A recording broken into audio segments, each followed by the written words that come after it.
what are some of the evidence-based recommendations when we think about cancer risk reduction and how that may apply to survivors. And I would refer your listeners to the website for the American Institute of Cancer Research and World Cancer Research Foundation.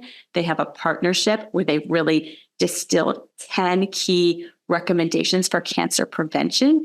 And as you asked in your question, studies have shown that adherence to these recommendations is associated with a lower risk of cancer and thankfully improved outcome for individuals with a diagnosis of cancer. Would you like me to start by reviewing those recommendations?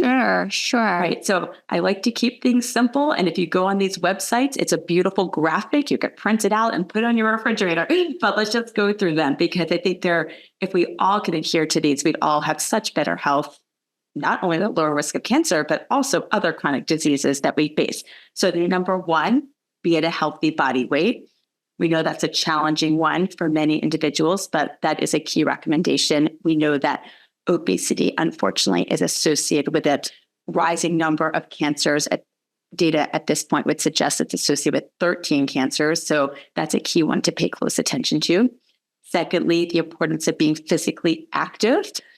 You and I both love this and embrace this recommendation, but we know it's a challenge for many individuals, but that's a key recommendation. Eating a diet rich in whole grains and fruits and vegetables. And again, it's a very basic recommendation, but certainly a challenge for many, so something to focus on. Sure. Limiting consumption of fast foods and other processed foods with added sugars. Limiting consumption of red and avoiding processed meats. Limiting consumption of sugar-sweetened beverages, limiting alcohol consumption. And another key recommendation is supplements should not be used for cancer prevention.